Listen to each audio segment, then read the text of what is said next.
Annie Stamler, bonjour. Bonjour. Vous êtes ici pour nous présenter votre dernier roman paru aux éditions L'Harmattan qui s'intitule La musique de mélodie. Alors pouvez-vous nous en dire un mot?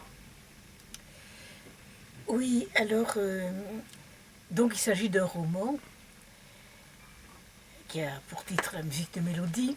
Et je vais poser d'emblée peut-être une question. Comment peut-on définir ce livre? C'est un roman particulier en ce sens qu'il est traversé par l'expérience de la psychanalyse. L'introduction l'indique, qui se préoccupe de la place de plus en plus difficile de la psychanalyse dans le contexte scientifique et social actuel. L'héroïne de ce roman, Mélodie, va cependant faire le choix de débuter une cure. Des tâtonnements multiples précèdent le choix de Mélodie, délaissée par son compagnon, un ornithologue, qui lui a préféré un partenaire masculin.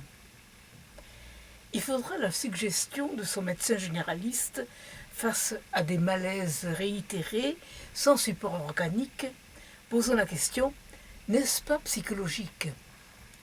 Ainsi que la rencontre avec une nouvelle voisine de son immeuble qui a exercé en tant que psychanalyste. Mélodie est sensible d'emblée à l'écoute de Monsieur D, psychanalyste. Ce qu'il relève est entendu et dès lors une porte s'ouvre, à sa surprise, et vers la petite enfance. Je n'ai pu retenir en moi le visage de mon père, dit Mélodie. Elle n'avait guère plus de 18 mois lorsque son père s'en est allé. Il n'y a pas de véritable souvenir ressurgissant de la cure. La mémoire, cependant, se met à palpiter. Elle retrouve l'élan qui poussait Mélodie vers un bassin dans lequel nageaient des poissons. Alors qu'elle était enfant, Mélodie ne se souvient pas de l'aquarium posé sur une table dans la première période de sa vie, alors qu'elle était très petite. Elle retrouve aussi trace de son oreille captant la musique de la 7e symphonie de Beethoven venant de l'appartement voisin. Son oreille soudain appelée par la musique. L'affect subsiste, sans les signifiants qui la riment. La musique de cet ordre.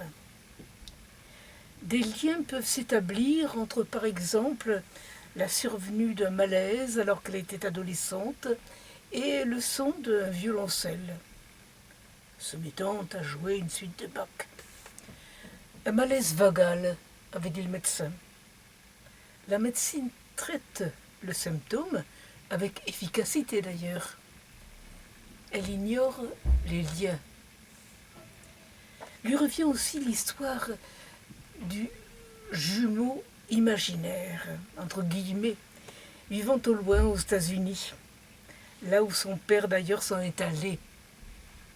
Ce jumeau dont le père s'occupe fait partie d'une construction élaborée à la préadolescence.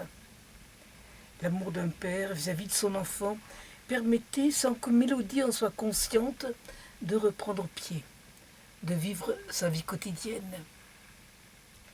Ce que je cherche, dit Mélodie, à travers le travail que je fais avec Monsieur D, c'est essayer de retrouver mon histoire perdue.